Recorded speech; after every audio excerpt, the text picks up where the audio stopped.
This is May 13, 2021. I'm Commander Jan Trax, and this is the Loose Screws Podcast.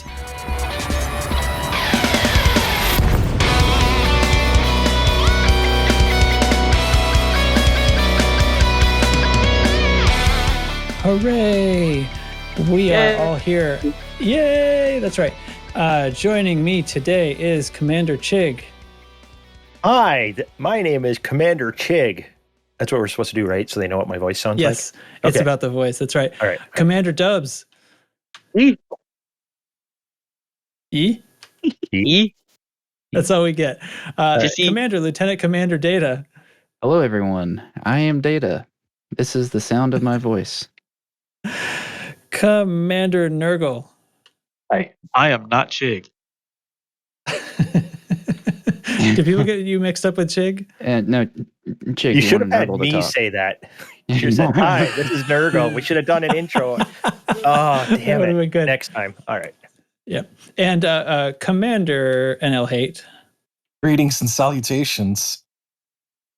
Oh, that was Nurgle's thing. See, funny guy. Spinning it all around. Complete change up. Complete change up. On today's episode, news that the Odyssey Planet Tech will not go to Horizons until the console launch. The Dodge the Gank event was really fun, but I totally messed up the stream and didn't notice until afterwards, so I'm very embarrassed about that. The Dredger and the Hesperus might be leaving us on the 21st. There's a new quiz show all about Elite, and then today Thargoids appeared, and there's a new message from Salvation, possibly all related to that. So, guys, how y'all feeling this week? What's Chig, are you unemployed yet? Yeah. Well, that's a hell of a way to ask about it. He's been pridefully talking about it for a while now. Excited. I thought it was fair game.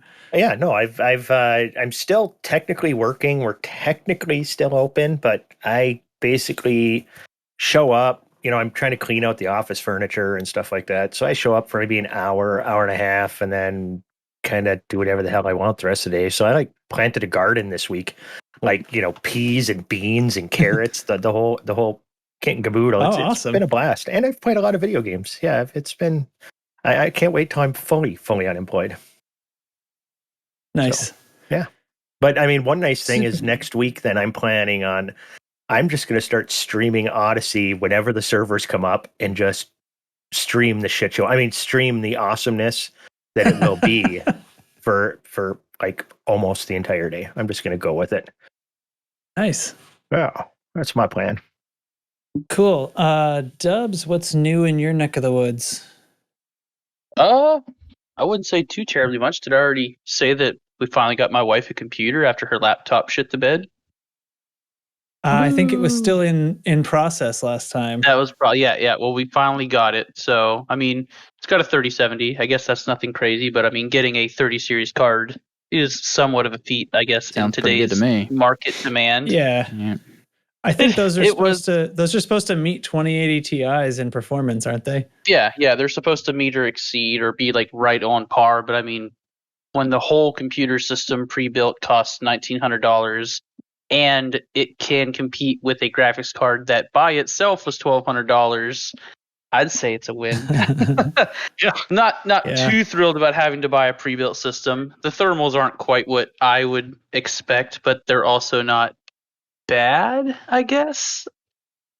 Maybe Alienware did a decent job. I don't know. I might still open it up and throw a different cooler on it, but then again, it's not like it's thermally throttling itself. It's just not for you. It's not for you. I know. It's not mine. I need to chill. My wife keeps telling me that. I'm like, I'm going to do this and that. And she's like, are you going to do what? No, that's my computer. Fuck off. And then I went, and then I had to go out and buy her a monitor today because not thinking about it, I bought her a desktop. She's coming from a laptop, which, has a screen built into it. I'm like, oh, damn, that's another thing I had to buy.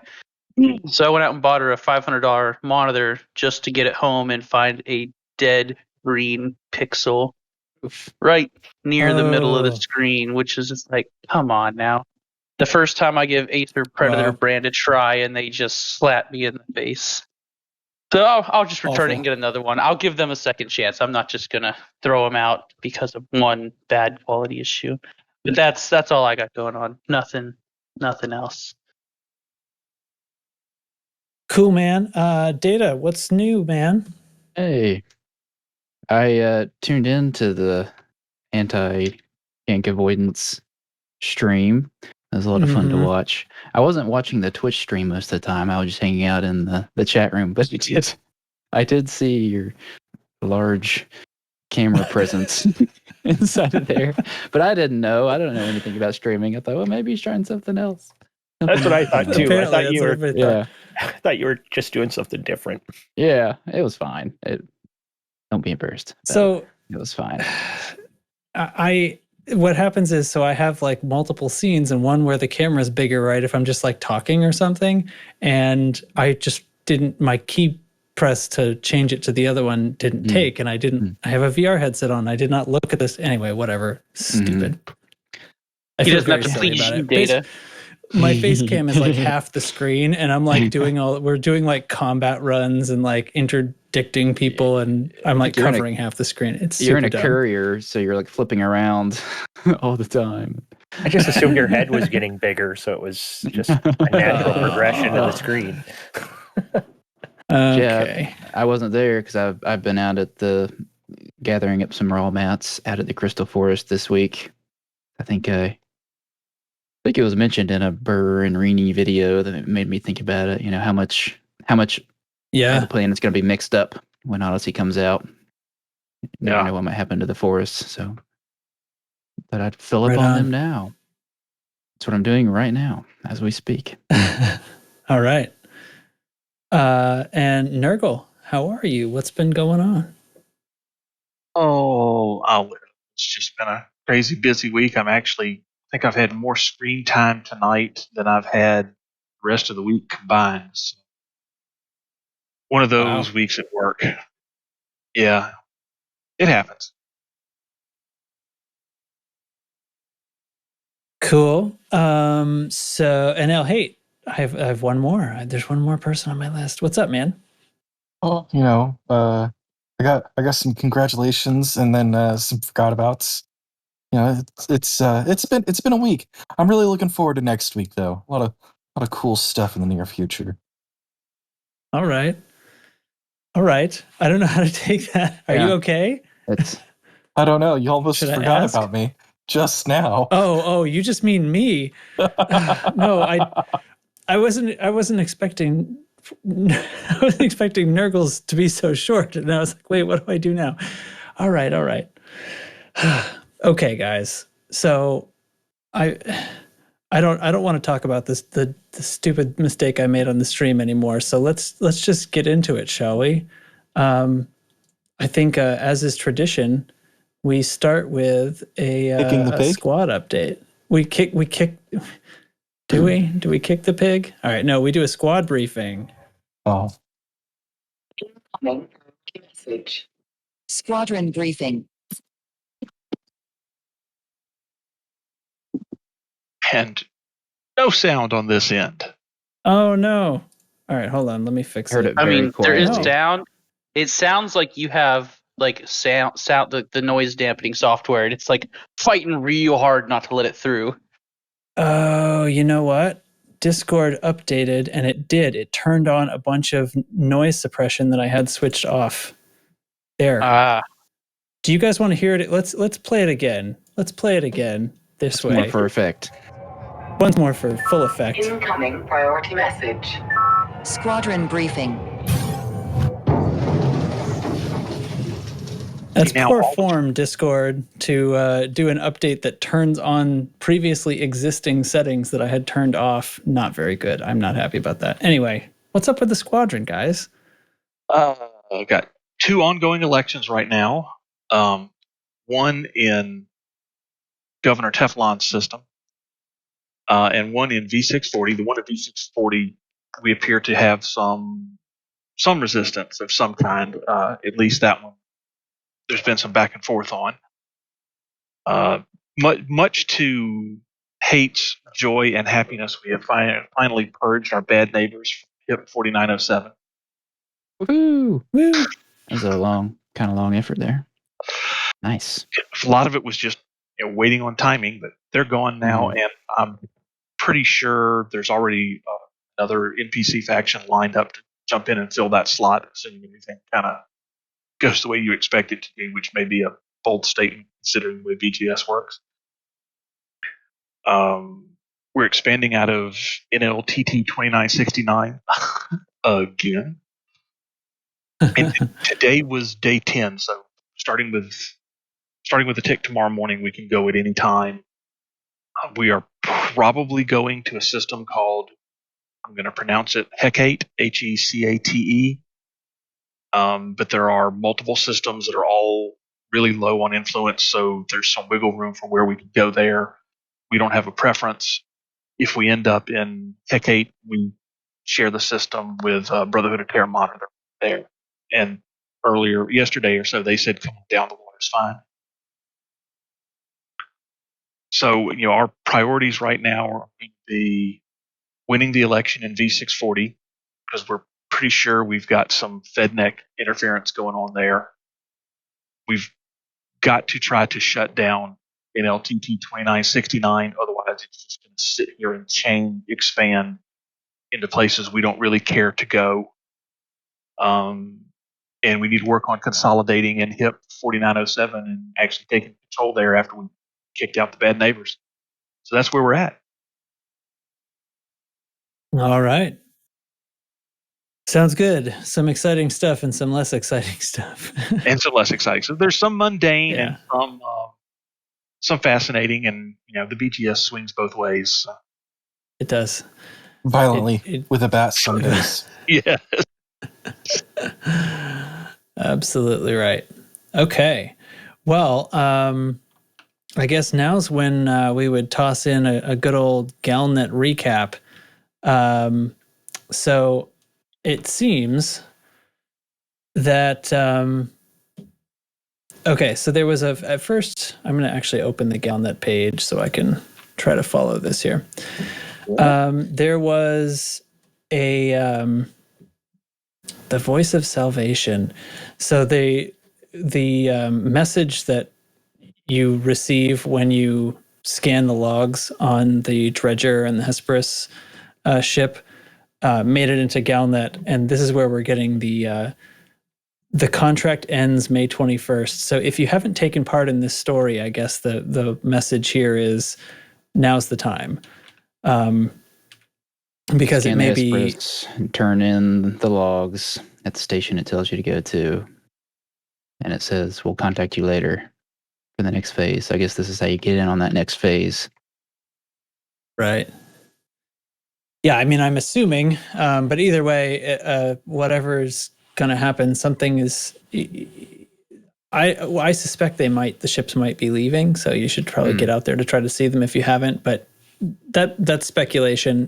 But the payout for the actual messages and stuff, which my feeling is that's what kind of entitles you to receive the message for whatever the next phase is. So I'm sure you can read about it either way if you don't make it out there. Then we have the Alliance election campaigns resume. So they had postponed the election. Mahan is allowing it to continue. It seems that he's become even more unpopular because of these actions. So this has nothing to do with anything that the players can decide, but something's going to happen with the Alliance. And one of the options is it stays the same, I guess. Then Paressa conflict risks war between the superpowers. So this business with the Nova Imperium being under attack by the Federation, even though they didn't wait to see the evidence, even though maybe the evidence is pretty damning anyway. Anybody's got an up or down right now on whether the Imperator is actually responsible? I don't know. I don't know. This story seemed strange to me. The way I was reading it was like if the Federation wins that community goal, like that increased the risk of an overall war. But it was pretty clear when the story came out that the Nova Imperium was winning, and they did win this CG. That was Yeah, let's Wait, stop that for a moment and strange consider to that me. the Imperials won a CG. yeah, Yeah, that's right. for real. I don't know. I don't know if Duval did it or not. I don't think so. It smells like a setup.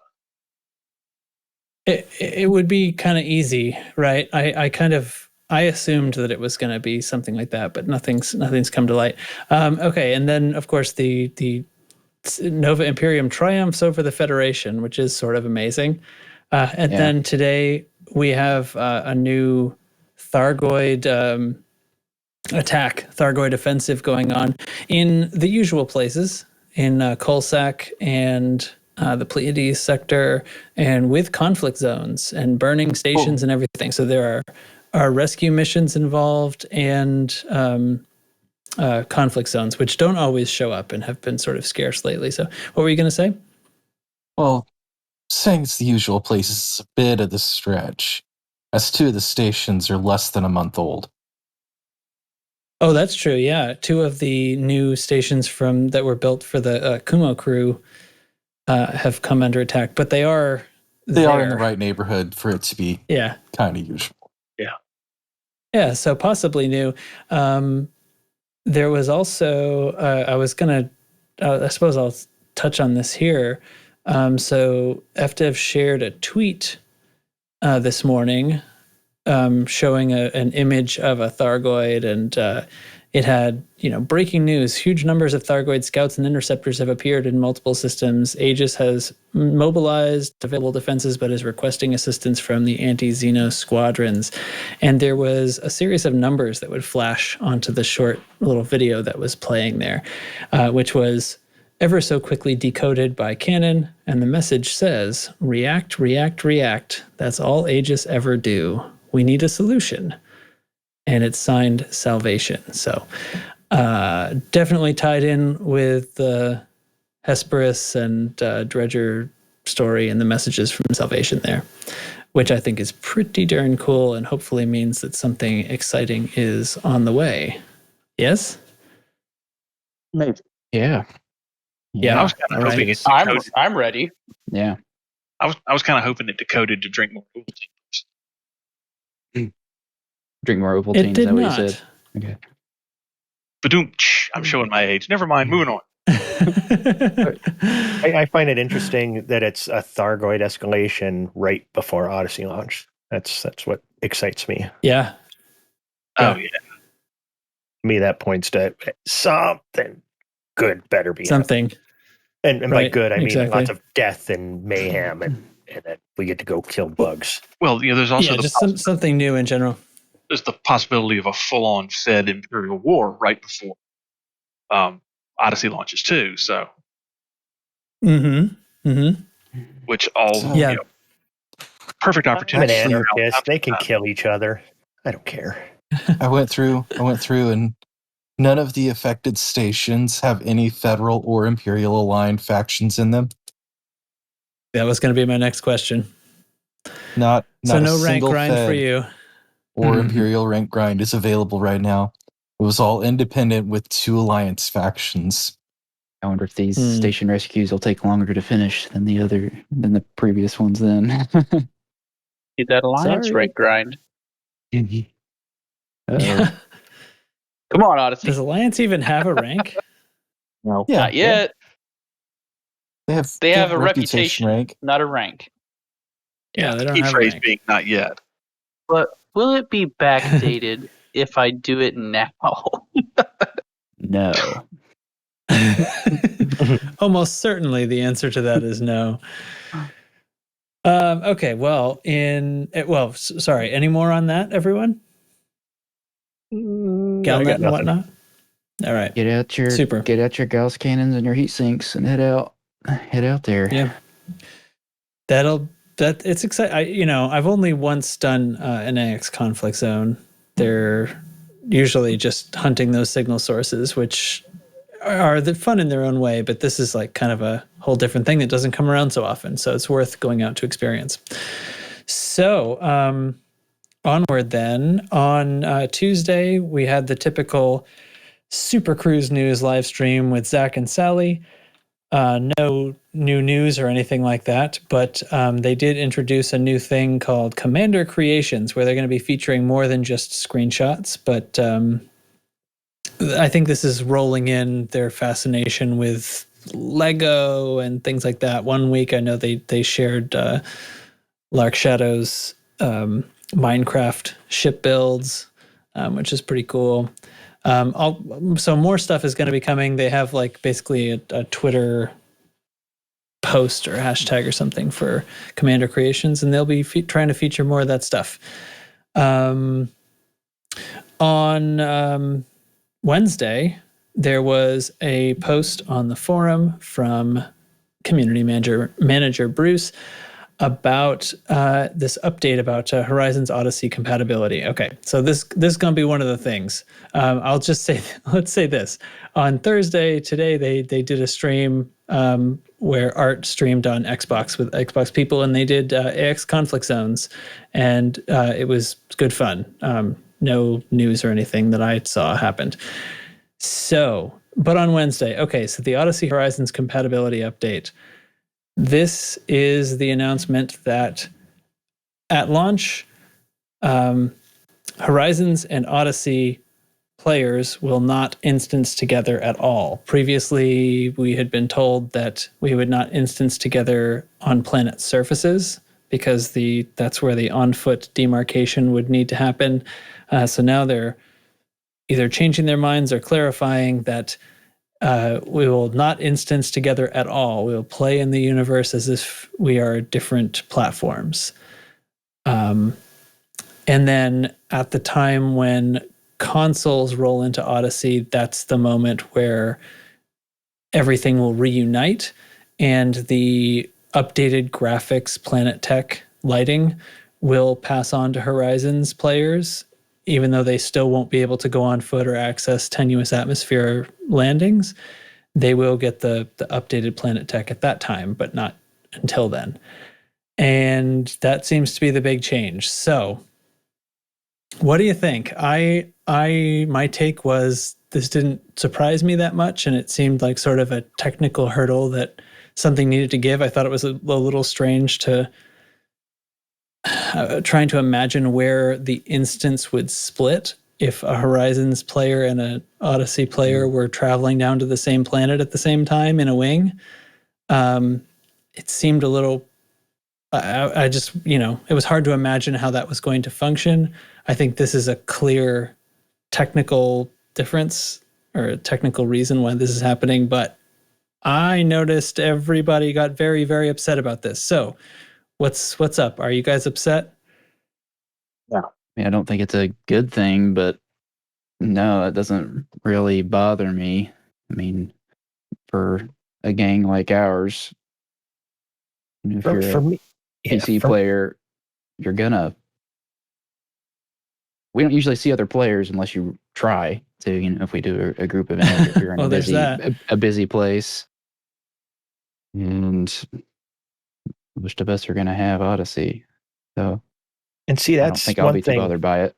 with this expansion it's always been weird to me because it's like an expansion, but it's so massive. It's adding this giant, game loop. And I've said this multiple times in the past that I always thought that it would have been a lot cooler if they could have done this as a separate game. If they could have somehow done Elite Dangerous on foot, Odyssey, the on foot version of the game. So then new players could just buy that, come into it, and then they'd see people flying ships and be like, oh, maybe I do want the part with the engineered ships and flying from system to system instead of taking taxis or something. The fact that, they're, it's already just an expansion. I have no problem with the previous not being instanced. I understand why people are upset because I swear I haven't located the sound thing, but they had said that we would be able to instance in space, no problem. And then now that to come back and change it is just that's what bugs me. But I just think that the whole thing is just weird because everything about Odyssey, it seems like it's an entirely different game. I'm just like a lot of things at the beginning. I think they were talking about what they wanted to happen, and then at some point just the technical problems of where do you draw that demarcation line. Just technically, it was too difficult to do. So at that point, you have to fall back and say you have to instance on the game or on Odyssey versus Horizon, because trying to instance within Odyssey and Horizon mixed wasn't going to. Yeah, I don't know. There are too many possibilities. I agree. Like, I think, yeah, as I said, I was sort of wondering how it was ever going to work, and I'm not that surprised. But there seemed an eruption of suddenly, like, this is a catastrophe. Like, I don't know. Like, for those who thought it's a big catastrophe, like, there's a big push about, like, there was a whole Reddit thread how this is how you can refund your pre-purchase, like, this follows all the rules. Like, no matter where you bought it from, you can refund your purchase because of this news. And I'm thinking, like, what did you think you were going to do in Odyssey with players who didn't have Odyssey? Like, all of the, not obviously, like, all of the spaceship flying is still the same, but, like, there are so many planets that the Horizon people are not going to be able to follow you to. And all the new game loops, all the new stuff, all the stuff that ought to be, like, most interesting to you because it's novel, you can't share with these other people.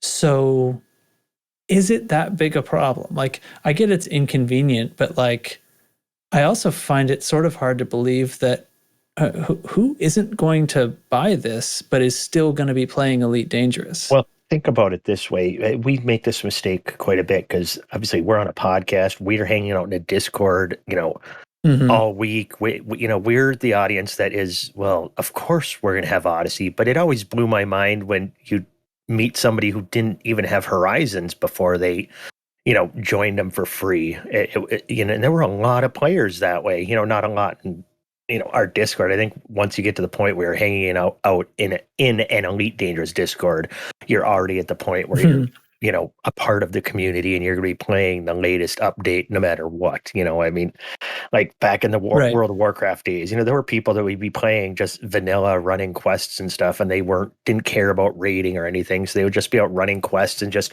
playing the game and enjoying themselves, but those are people don't get involved with the community. So, like, why would exactly? So why is there impact outrage? Them? Exactly, but not necessarily. Yeah. I mean, I played 6 months on a laptop that wouldn't license until I bought a desktop. I mean, but there are going to be people out there who may not have the technical specs to even license. Yeah, but at that point, the point is that not involved in the game. It doesn't mean you're not involved in the game, but I don't know. I don't know. I'm well, clearly it's not nobody. Yes, but I will grant you the number is small. Yeah. Sorry, Nurgle, I'm having a little trouble hearing your mic. Feels like it's cutting out a lot. I wonder if some of the same noise reduction crap that was switched on for me also got switched on for you. Anyway, yeah, okay. Well, I probably came off sounding dismissive of the thing. I was just surprised by the amount of outrage. There's some people for whom that's going to kind of mess up their plans, but I do think it's. But what were those plans? That's right. What were those plans that didn't involve buying Odyssey, but did involve, like, instancing with somebody who like, if you play with enough people, like, and this is really, really going to bother you to not be able to instance with people, but you're also not going to buy Odyssey. I don't know. It's strange to me to imagine being into this game and not wanting to buy Odyssey. Like, I guess some of that is like, I don't know, maybe it's like a wait and see. Like, I want to make sure that the optimization really does come through and the game really does improve from the state it was in the alpha before you buy it. But that's going to be on the order of days, right? Before you can make that decision. No, I mean, like, you're either going to make the decision to buy it or not. And at that point, like, you still, like, you're either wanting to play Odyssey or you're not. Okay. I think it's just not, I'm surprised by the amount of disappointment. I should just stop. I should shut up. I think it's just another case. At the end of the day, it's just another case of FDev saying one thing, then doing something else. And it, that triggers people so much because it's happened far more frequently than it should. So, okay. So this feels like lying. Yeah, it feels like they, I don't think you guys think it was lying? No, I highly doubt they expected to run into technical difficulties with it. I wouldn't accuse FDev of just being straight up liars. Yeah, and I won't say straight up lying, misleading. I mean, they did, at the time that they said that, I think that they did honestly believe that they could do it. But it's maybe just, they were. It's another. They were a little overly hopeful on their end that they could work out the kinks in time, more than likely. Well, considering they were hoping this game would have been out over 6 months ago, Yeah. I'm also never surprised by the amount of salt in this community, so it's not like I'm surprised at that reaction either. True. Not League of Legends. Oh, God. That reference is lost on me. I'm sorry. Yeah, I'm assuming that's Legends a lot community. of salt. Only game I ever played one time and said, I am never playing this game again, just because I could not believe how toxic it was. I'm like, wow. And I ran away like a little girl. Ran away screaming. Yep. It makes you wonder, why are people there? If they hate it so much. Yeah, you gotta wonder. Yeah. Masochism. Okay. Anybody want to rant about this some more? No. It was either some technical thing that changed since that first announcement, or they were making some assumption or about what they thought would work based on what they knew at the time. That's as far as I read into it. And because of their... Or maybe they're syncing up the instancing fix with console release, because maybe we'll be able to instance with console players with Odyssey. Maybe. Yeah, now that could possibly be it. Look at me. I'm just spreading false hope. I'm sorry. Just a bundle of sunshine and roses, this guy. Why? All right. Let's go on. So there's some discussion topics on the table. First, I was asked some time ago, specifically for this episode, for us to discuss what vehicles, including anything, would you want to see coming in the new update as part of Odyssey, at launch or beyond or whatever? What do you want? What new ships? What new anything? Fighters, SRVs, something new entirely? Somebody has an opinion. What do you want? A Death Star. Okay, moving on. Real original. Okay, so if the Panther Clipper were basically like a very large ship, too large to be in a station, but like maybe it was a miniaturized fleet carrier that could still carry the 2 or 3 of your ships, but was also directly pilotable. That would be pretty cool. So you wanted it to be you want Panther Clipper to be a totally different thing. It's not just the largest ship. Totally different from what? Other than its name, we really have no idea what it is. from the other ships, from all other ships. This is a thing that isn't like it can't dock anywhere. It would be a large ship that can't dock anywhere, like a miniature fleet carrier that would launch, let's say, medium class ships at like they were an SLF. Well, wouldn't that then be like the Panther Cutter? You want a bigger one, don't you? Okay, here's what I say to that. I imagined the Panther Clipper as being like the Nostromo from Alien, where it's a massive cargo capacity, like on the order of a fleet carrier or something. And it has a piece that separates off. This is sort of like what we thought the early fleet carriers were going to be back when we got like leaked design, or not leaked, but teased designs. of With the like tender support ships. Yeah, yeah. So like there is something that is basically what we would count as a large class ship, like a cutter or an anaconda, that attaches to this thing, and that's where you pilot it from. But you sort of like bolt onto this, because I think if it's a cargo ship that can't dock, then you need something massive to unload it efficiently. Like if you have to unload it in your Python, that sucks. Yeah. So you want to be able to unload it in your Type 9 or your What? cutter, right? You don't think that's so that anyway, that was my vision. Attack me. No, I think that's a good vision. I love the Python. Oh, I love the Python too, but it's not Oh, if I want to okay, unload as much okay. cargo as possible, as quickly as possible, I don't use Okay. a Python. Yeah, I Yeah, don't want to be no. unloading 5,000 tons of cargo Okay, in my Python. That'd be I bad. misunderstood that part of it. I'm sorry. Maybe Yeah. maybe the Type 9 is the cockpit of the Panther Clipper, and it Right. undocks to go into the station to unload cargo. Like Power Rangers, like the Yeah. Megazord. Forming Voltron. All right, I want us to Voltron. have each individual ships that can form up into one big ship. If Oh, we're gonna so- go so- Voltron with it. Hold on, Voltron. the vultures are the hard points on Panther Clipper. It's shooting vultures at. Yeah. I love this. Oh, my- Vultures or ballistics? It's like Oh, Borderlands man. 3. There's a gun that shoots guns. Like that. just a Type 9, you just Magnificent. come and you latch on to a 4 vultures all latch on to a Type 9, and then it becomes a flying fortress thing. I like it. Let's do it. Turreted vultures. Yeah. They would also double his armor. It's a great idea. Yeah, they double his armor and shield boosters. Yes. I think we could go that route. Okay, so whose was that? Was that Dubs? Which part? Well, this whole starting with thing. the I want to know who. entire ship concept. Yes, It started that's with what I Chig. want. Everything It that started just with Chig? happened in the last No. 5 minutes. Who's got another one? I don't know who to bounce right. to. I got a couple ideas. Data's Yeah. going. One, this is sort of out of the category of ships, but one offensive limpet that latches onto the ship, and whether it does damage or causes malfunctions, I don't know. But then Limpet 9.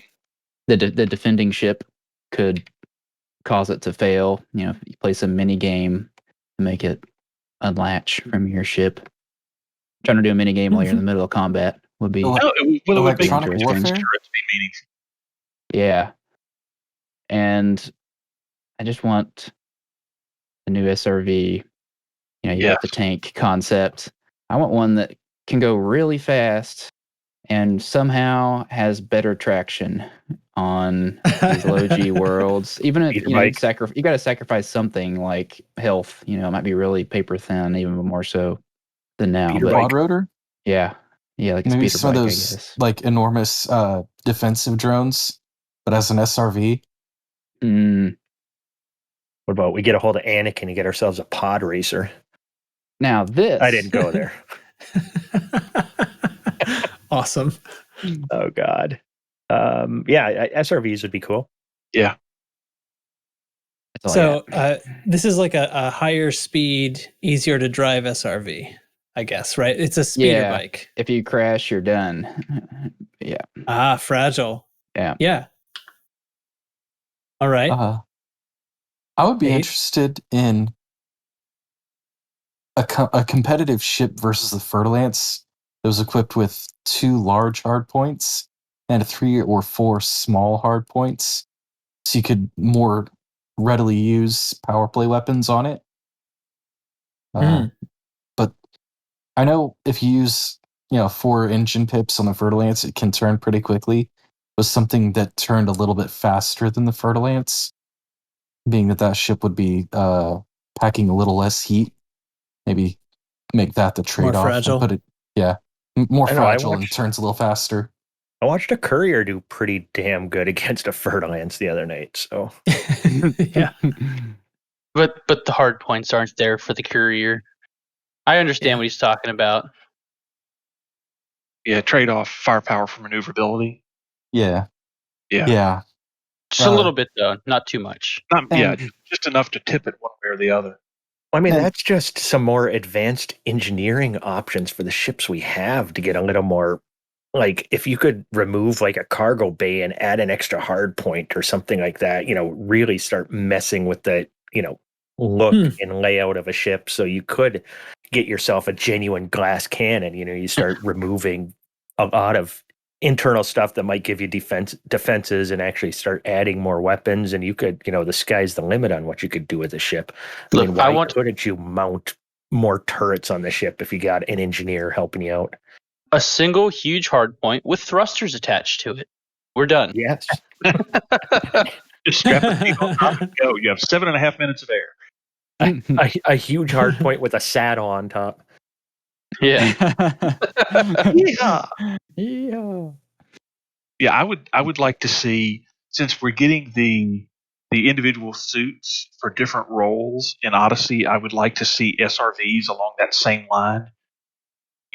Like a large, slow, crude exploration SRV that would have maybe a suite of instruments on it and maybe a larger cargo hold, to have a APC, for lack of a better term, version of the APC, of true combat version for deploying troops. And maybe, I don't know, I don't think you'd want to do very much with, there's not very much you can do with fighters, because I don't think you can land fighters. I'd like him Ooh, to Um, add a ability. helicopter. A little I don't think so. helicopter type. Yeah, I mean, you could change that up. You could give some type of ground attack fighters or something to really completely step into this, multi-role from orbit to planet type of capability across all of the different vehicles. Yeah, if you wanted to go use your plant gun on the surface, and instead of landing your exploration anaconda, you hop in your fighter and go land on the planet, and then hop out and go exploring. Right. Take a shuttle down. Mm-hmm. Have like an unarmed fighter, call it a shuttle, just ferries you back and forth to the surface. Well, even if it was your, the eagle, that's not a fighter, idiot. Your condor or something, and you flew down in that, and you just climbed out of the cockpit. Actually, you went to black and landed on the surface next to it. Right. And then you could hike around. I think that'd be awesome. Then you could take off quick, go to another section of the planet. And your ship's in orbit the whole time. That'd be So cool. just put Yeah, that would be put a super cruise capable FSD on the SLFs. Why? That's really all they would have to do. Give it some landing gear. Maybe even make a variant that just like has an SRV clamped to the bottom of it. I like it. And more hard Ew. points. And more, one Always single more. huge hard point. And That's make all it I the need. size. Make it the size of a regular ship. And Yeah. you're out of control. Oh boy, oh boy. I don't know. I mean, what other vehicles? I mean, is there a vehicle, a role of a ship that you're looking for that we don't already have? I haven't flown all the ships that's in the game now. mean, Yeah, I there's flew a a few I Cobra have. for the first time the other night. So the answer to, I think the real answer to that question is, the only thing that there isn't like a real role for is like a dedicated exploration ship. But we can also make so many ships into reasonable exploration ships. Correct. But if they created something where it had access, I think we've talked about this before, right? Like access to some specific module that's like, it's like the luxury cabins can only be fitted on the Saud-Kruger ships. Something along those lines, like it has access to who knows what would make exploration, would be an exploration specific module that only it could fit. Kinetic sampling sample storage.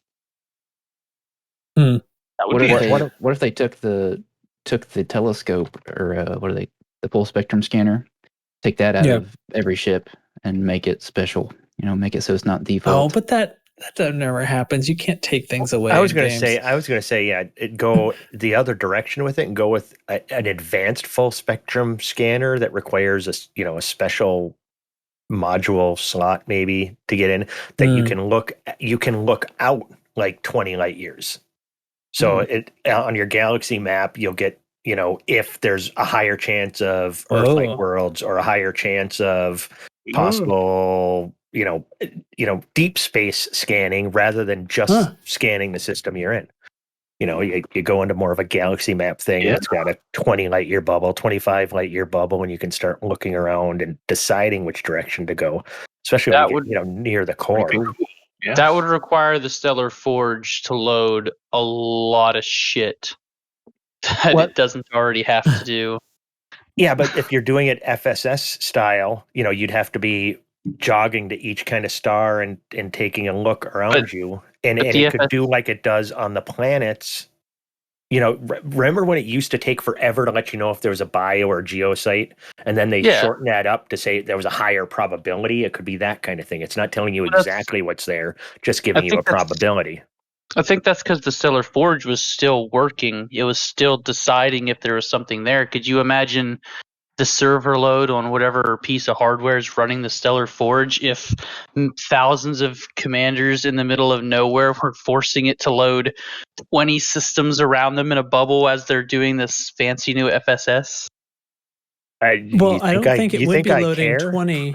I don't think it would be loading 20 at a time. The way he's describing it, it'd be loading one at a time. I guess the difference would be, it would be like you're jumping. It would be sort of faster than jumping to those systems, I guess. Yes. But ultimately... So you would be selecting a system to look at, and then it would give you a Okay, I guess that would be a little bit better. Instead of it knowing ahead of time. Something about interpreting what could be on the bodies of that system before you actually jump into it. Yes. Right? Yes. Yeah. Just narrowing down, making your ability to decide your jump before you jump, instead of right now, you just literally have to jump to a system. I just am coming up with this out of nowhere right now. So I haven't worked out any details on this. You wanted some ideas, that's what I came up with. So the ideas was for ships.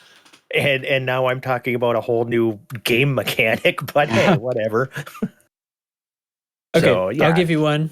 And this I've thought about for a while, because I know we have like so many combat ships, but I just want more.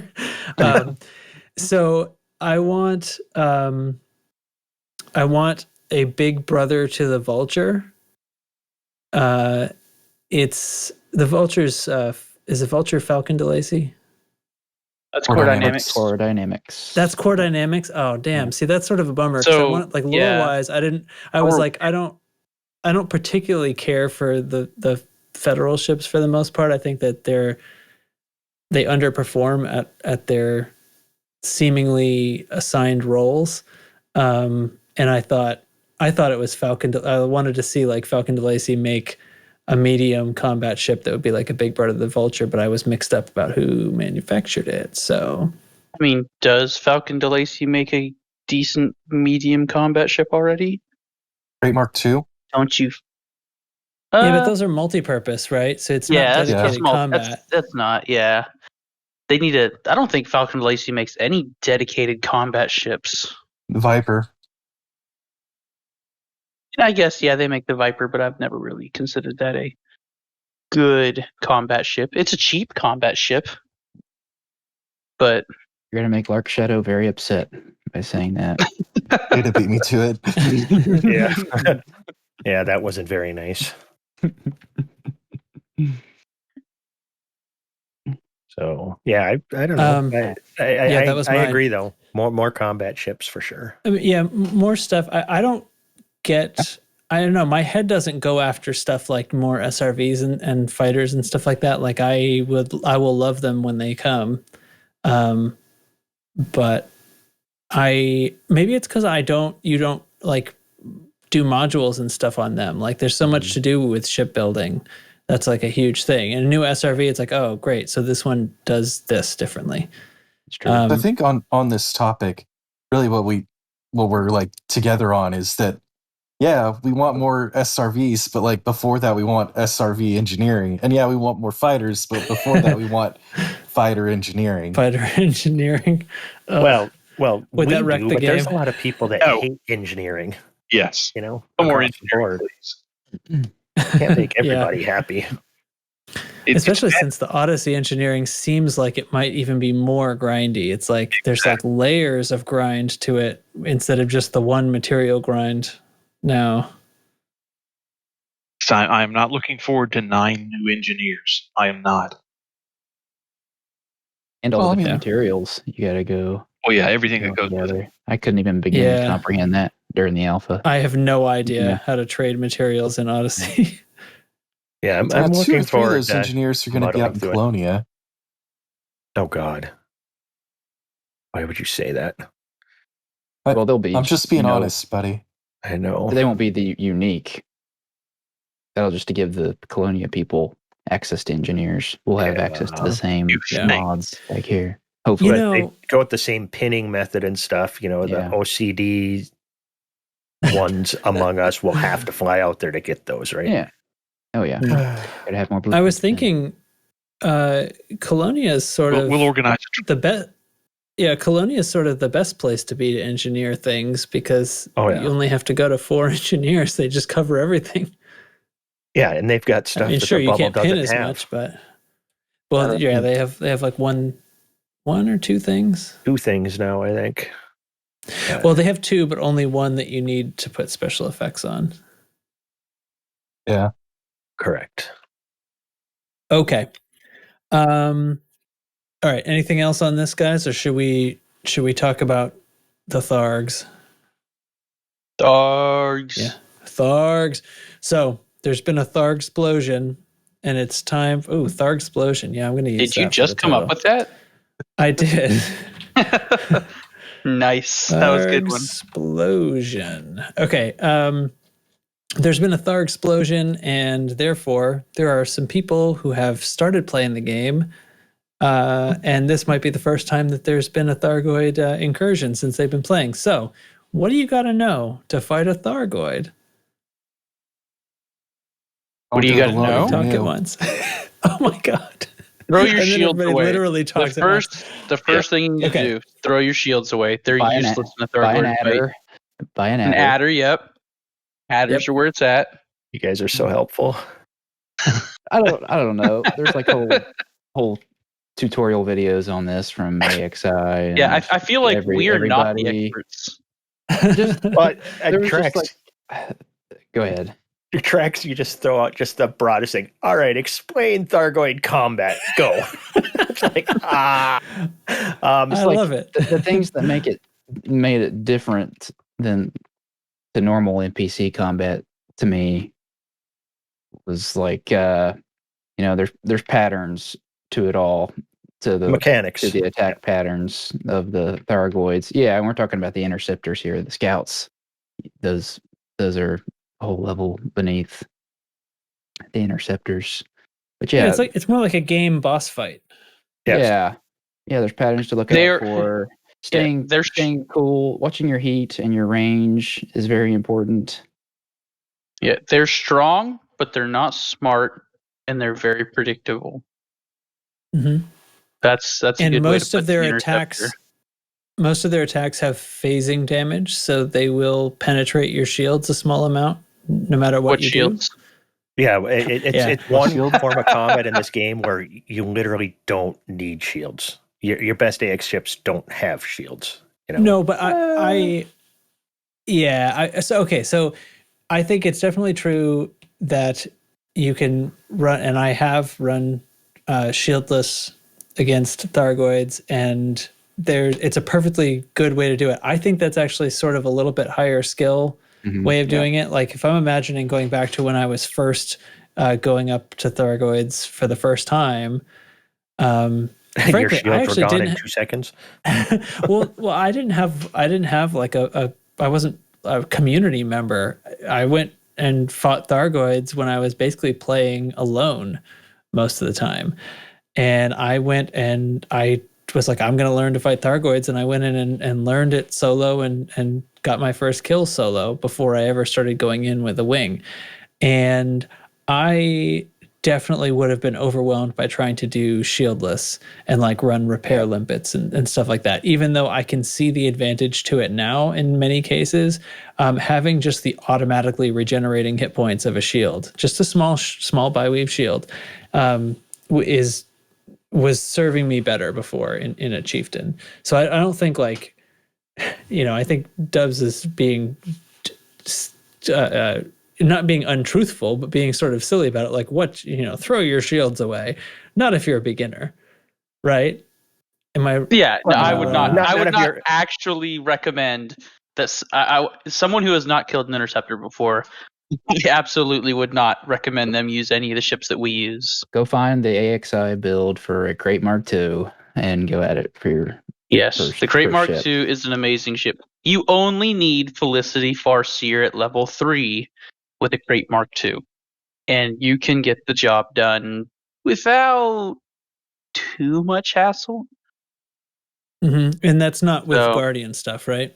Yeah, I mean, the Goth cannons are pretty important. So yeah, Felicity Farseer grade 3 and the Guardian Goth cannons are basically all you really need. Honestly, I mean, you though, can do it with less, but if you're it's sending not new recommended. players out there, though, Yeah. these are late game items. If there is an end game in this for combat, it's probably AXI. Well, PvP probably, but AXI killing interceptors and stuff and working your way up the ladder of killing the bigger ones. That's really kind of the end game, and I would recommend full engineering, get your engineering and all that stuff done, and get out there with a really tough ship. I mean, you can kill them. You can face tank them with an Anaconda that's fully engineered if you've got the right weapons. But if you want to learn the mechanics and everything else, you're going to want to go out there with a fully engineered ship so that you can take that beating. Because you're going to take a beating. You're not going to learn anything if you're dying, the 20 seconds, 30 seconds in. You need to be able to survive a little while to figure out what you're doing wrong. If you're just at the rebuy screen, it's like, what the hell just happened? That's different. Go get engineered. Don't just fly out there with a couple pulse cannons. You do need specialized weapons to take on interceptors. You cannot do it with regular weapons. Right. Ordinary weapons do no damage to them at all, except when they put up a shield for a little while. But you will never see that shield if you go in with no AX weapons, because you'll never kill a single heart, and so they'll never put their shield up. So yeah, you need to have at the very minimum the AX weapons. The multi-cannons are better than the missiles generally. But one thing I will say about that, with the non-Guardian weapons, the turreted AX missile racks for some reason just refuse to fire if you're not moving in a straight line. So if you're trying to cold orbit and you got them on the medium hard points on your crate, they're just not going to fire until you're flying in a straight line for some reason. Interesting. I learned that the hard way. Yeah, I was like, why are my missiles not going off? And I think it had to do with the fact that the missiles, like the leading angle that they would have had to fire at, was like interfering with some sort of clipping through the ship, and they were just like, well, I guess I'm just not going to attempt to fire. Well, that's weird. Missiles are usually very forgiving with that. No, not those things. Huh. We got to think they're turreted dumbfire missiles, so they're dumb. Kind of a Well, okay, and actually that's a good point. So the AX, the human AX weapons that come in like turreted forms, don't actually function like the rest of the turreted weapons. They actually are just what am I trying to say? Designed for multi-crew. Right. It's for the sake of multi-crew. That's Guardian. The Guardian turreted weapons are for multi-crew. The AX ones you buy at ground installations will operate on their own, and they are like the multi-cannons are dead accurate. There's no jitter on the AX multi-cannons that are turreted. Oh yeah, I'm sorry. That's what I meant.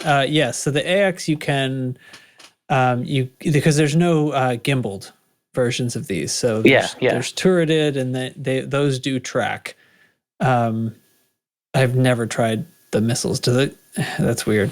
That's weird. Yeah, it is very strange to think about a turreted dumbfire missile rack, because if you've never used the specific AX missiles, well, then you never would have experienced a weapon like that, because dumbfire missiles are dumbfire. They're fixed. But the vast majority of people should just go for the Guardian Gauss Cannon first, yes. right? For their first. Yeah. Probably. It's the Thargoid railgun. It's the Thargoid Essentially. railgun. It's basically the only thing that is used in high level anti-Xeno combat. What's the frag cannon called? The shard cannon. Cannons, they're amazing. The shard cannon The is large tons of fun. Yeah, if you can fit a lot of large ones, basically for large ships, they could just do a ton of damage. But it has to be a ship that can like face tank the Thargoid because you have to get up so close. And then, And as far as the basic info, you can only have 4 on any given ship. Any Xeno weapons, anti-Xeno. only 4, and that includes Guardian and human tech broker stuff. You Asterisk. can't just Asterisk. advanced missiles. Yeah. Yeah, advanced Advanced missile rack, multi-cannon as well. Yeah. where you So can the synth, advanced multi-cannon and missile rack, which only come in fixed variants, and you have to synth the AX ammunition for them. Otherwise, they just fire normal weapons, normal munitions, I should say. correct. Yeah. So you can't just load up, Anaconda with 7 Gauss cannons and hope to destroy. Could you imagine firing 7 Gauss cannons at once? What your heat would get up to? Oh, and that alarm That'd be is so gonna good. aggravate you real fast. Instant explosion.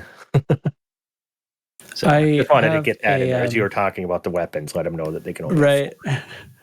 Speaking of the heat, I have a FDL that's configured for anti-Xeno, and it has 4 Gauss cannons, 4 size 2 Gauss cannons, and I had to split them onto 2 different triggers because if I fire all 4 of them at the same time, it takes 3 simultaneous heat sinks to absorb all that without instantly going to like 200% heat.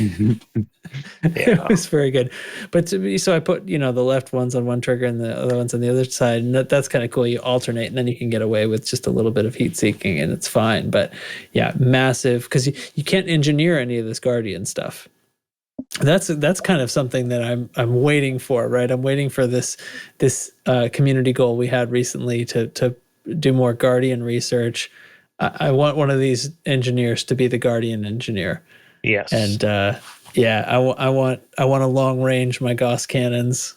One other point, if you're going I out feel to like fight that'll ruin Thargoids it. the first time, one thing that I was thinking of is have your when you're setting up your fire groups and stuff, try deploying your hard points before you're sitting in front of your first Thargoid. Just make sure that you. I so many times be with somebody out and all of a sudden everything powers down on them, or something doesn't work because their power just wasn't quite there because They lose the is shield. a different thing. Oh yeah, all of a sudden their shield goes to 0. And yeah, it's an adventure. That reminds me of my the Diamondback Scout I have rigged for cold running. I can't run the Gauss cannons and the flat cannon at the same time. I have to turn one or the other off depending on which one I need mid-fight. Power priority That's stuff. crappy. The other night when we were doing our ganking thing, and I had that Cobra that I bought that was E-rated and everything else. And then I decided to screw around and I was going to shoot at tracks. I tried to deploy the hard points and I had such little power that I lost life support instantly, and I still couldn't fire the pulse cannons. So yeah, power priorities. That was a beast of a ship at a jump range of almost 3. It got away the first time too. I got away from Dubs once. I got away from you once. Just proving our point. You can get away from ganking. Get away. Yep, you can get away with. I am convinced you can get away with anything, or get away with any ship at this point. The Sidewinder did not get away from the Frag Mamba, and I'm not convinced that it could. No, but the Frag Mamba, that was end game. That was the highest level of damage over time. My Cobra got away from it, but I that does have a little bit more speed than that stock Sidewinder for sure. Yeah. What could that boost to? Like 200? Mm-hmm. I don't know. The stock? I don't even look at the numbers on it because it's a stock Sidewinder. Just the numbers aren't impressive. They're not worth looking at. I think I was able to boost to almost 300. Sidewinder, let me pull it up. Coriolis. Sidewinder, very stock Sidewinder boost to 322, but you can get away in that. She's quick. But I had for a mine little loaded. girl.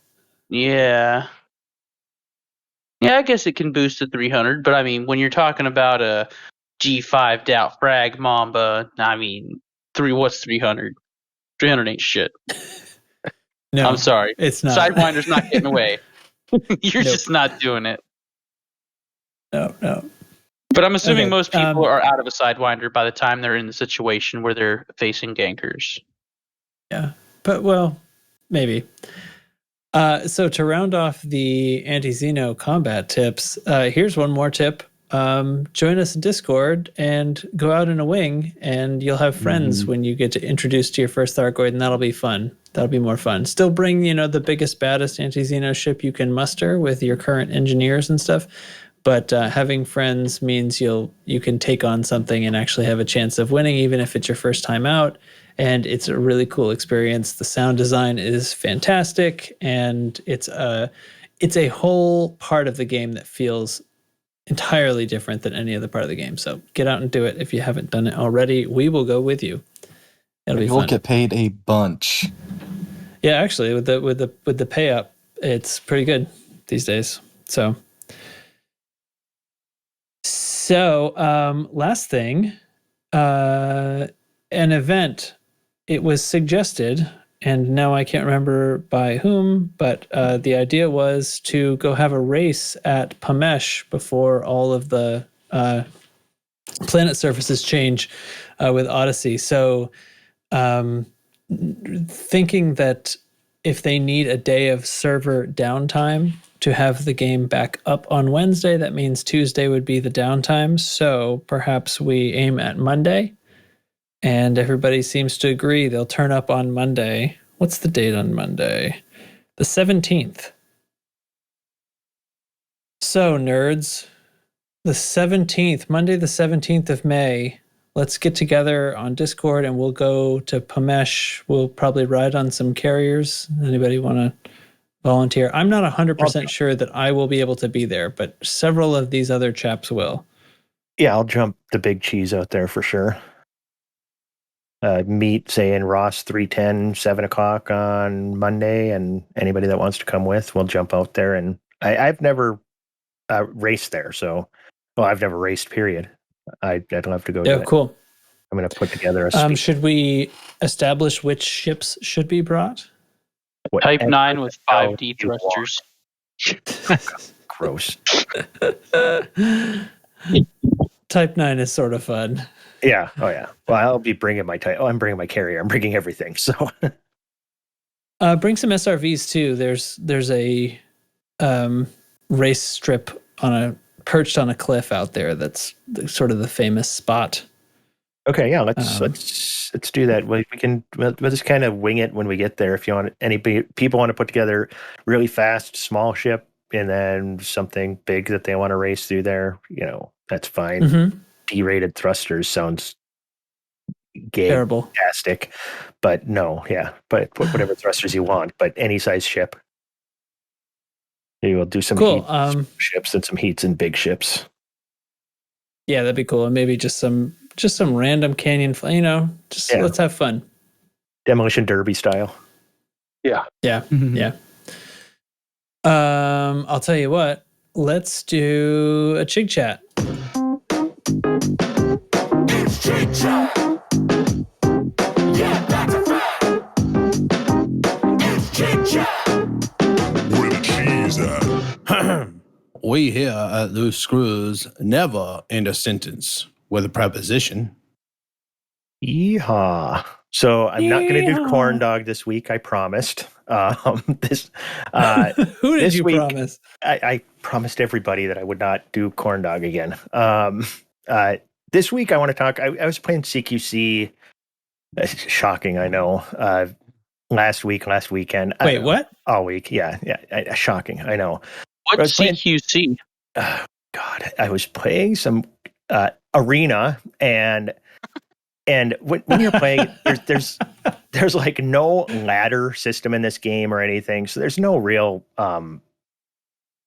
penalty for losing or real reward for winning. You'll make your way towards elite quicker if you're winning because you get some bonus points and all of that. But there are a few stats that are on the board, and you've got like your kill to death ratio and your win loss ratio and stuff like that.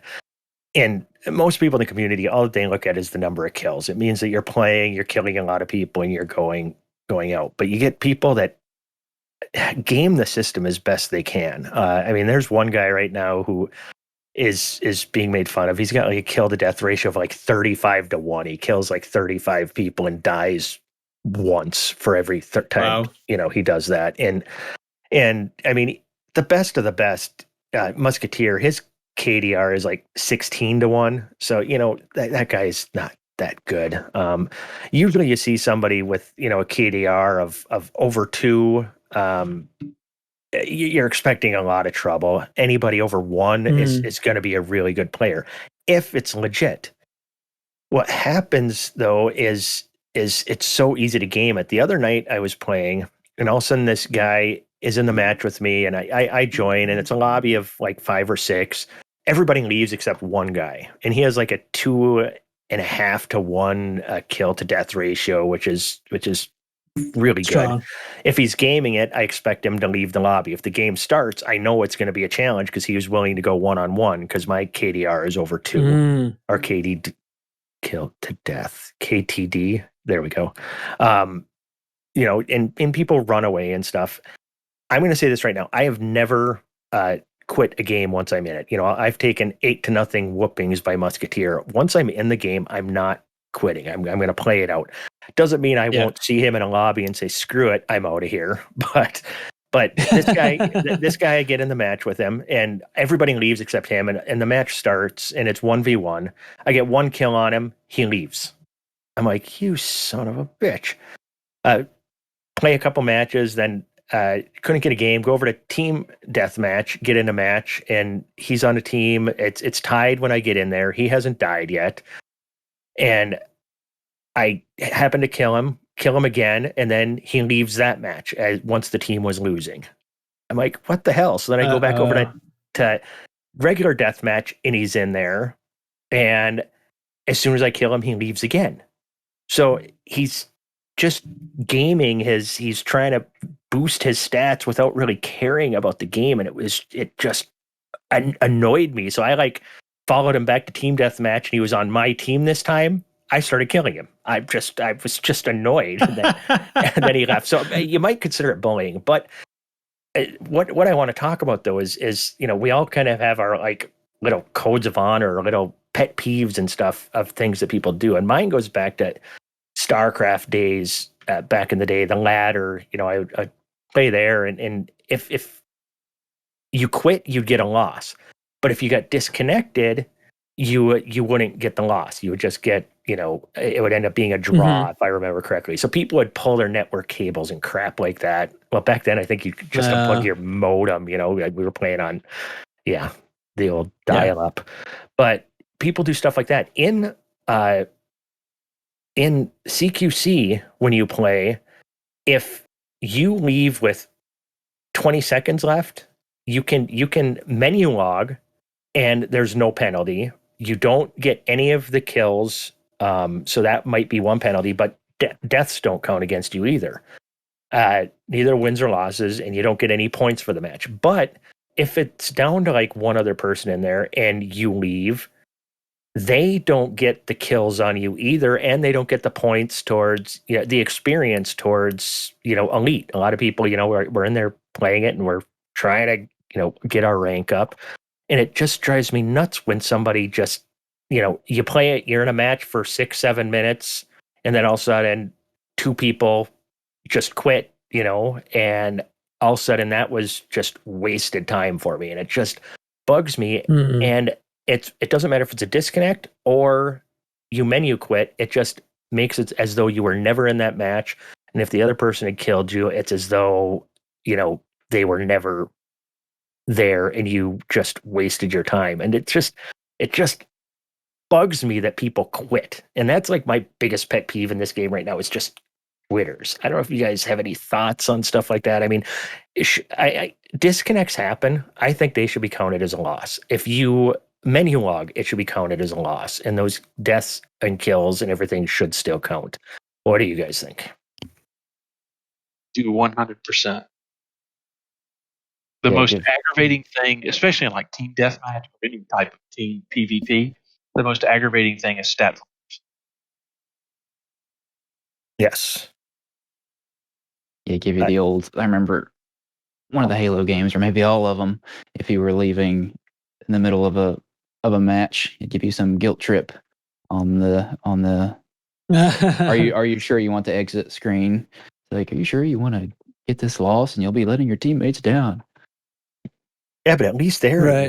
would give a loss and stuff. Mhm. There's some kind of penalty for it. I mean, there's another quick little pet peeve that bugs me. It might actually bug me more now that I come to think of it. That once again, it's in CQC. Matchmaking is garbage.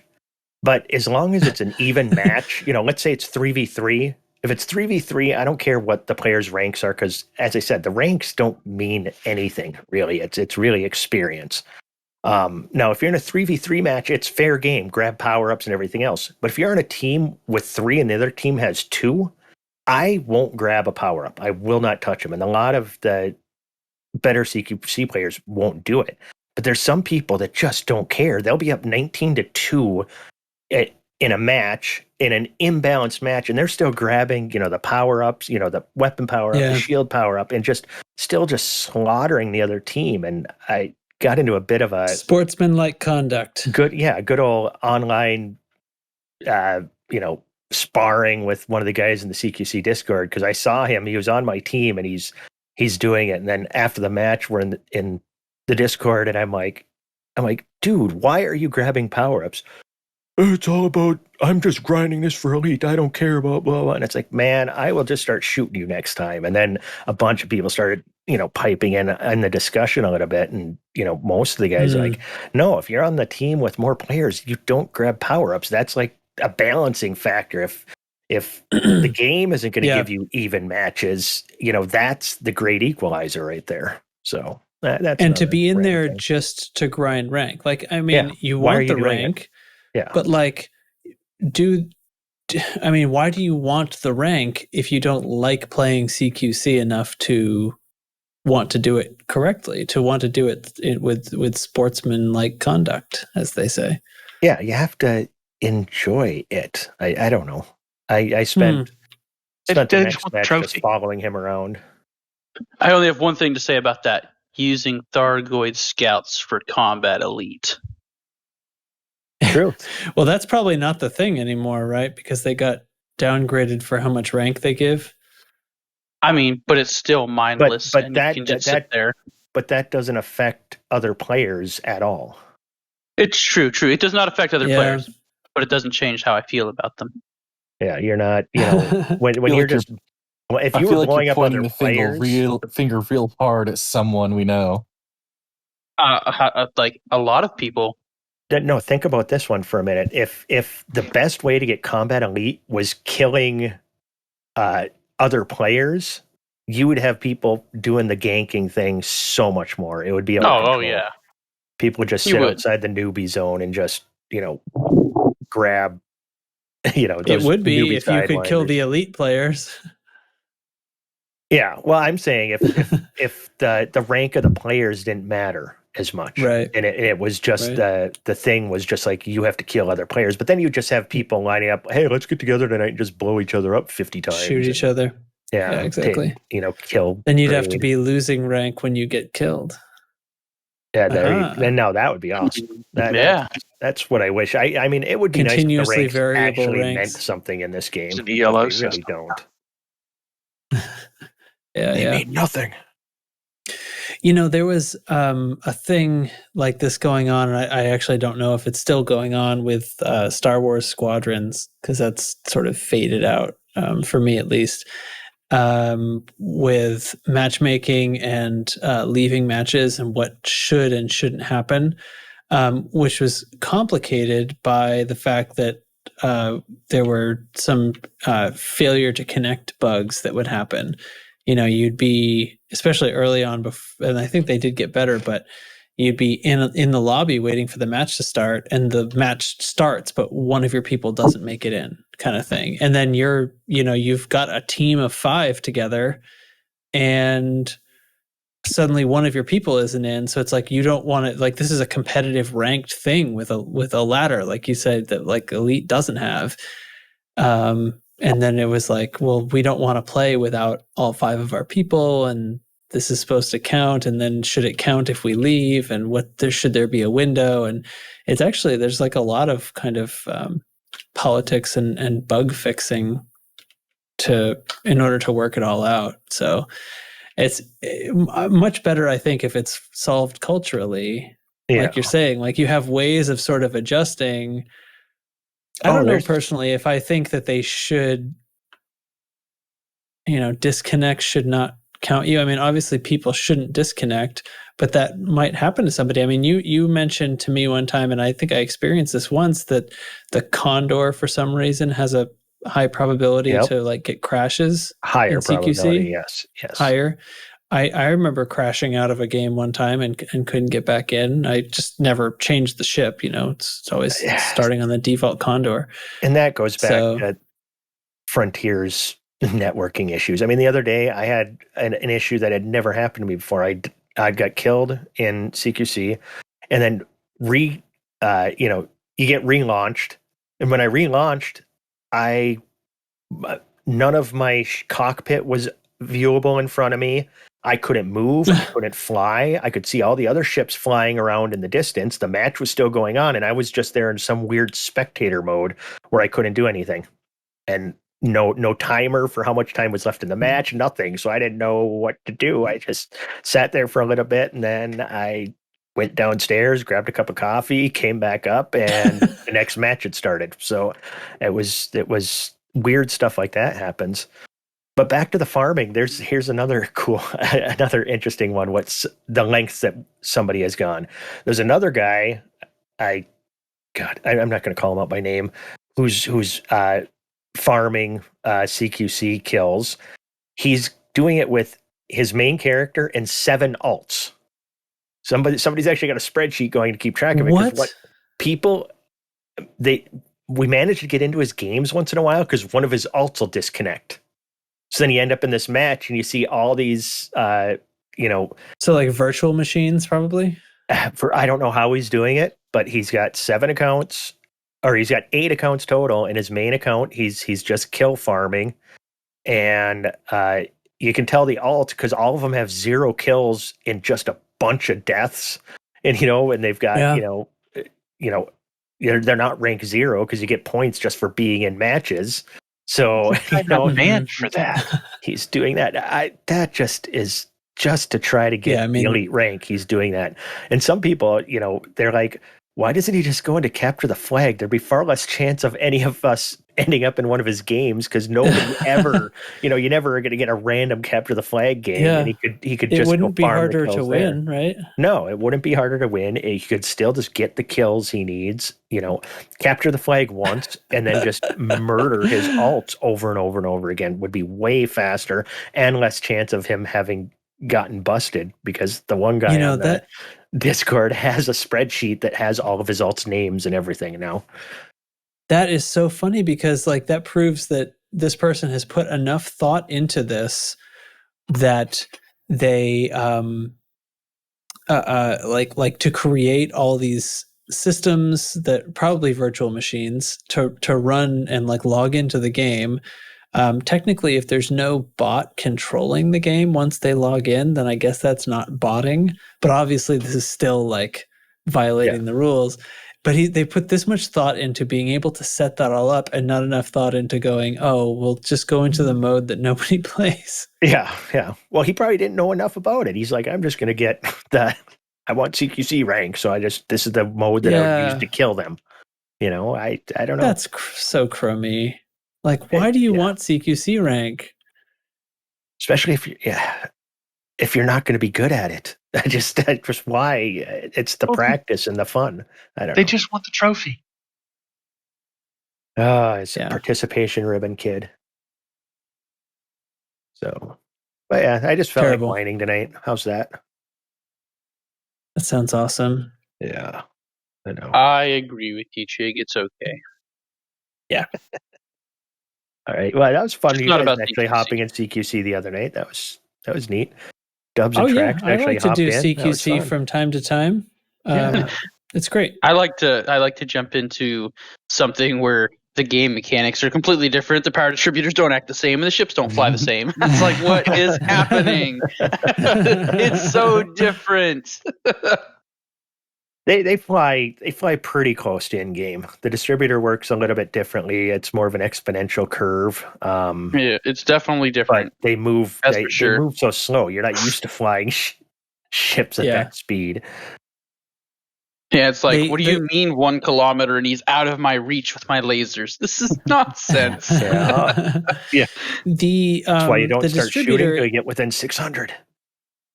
the distributor like going from what you're saying, it favors moving it more even, right? Exactly. Yes. Mhm. Yeah. Absolutely. Which I mean, frankly, like in the main game, combat favors moving your distributor around, but really, like you're CQC, just going to get nowhere in CQC if you're not CQC, constantly flipping that thing you around. have to. I mean, 2 pips to shields, you might as well have 0. Yeah, you need to have 4. If you're getting shot, you want to have all 4, and that's without a doubt. And speed, filling up your.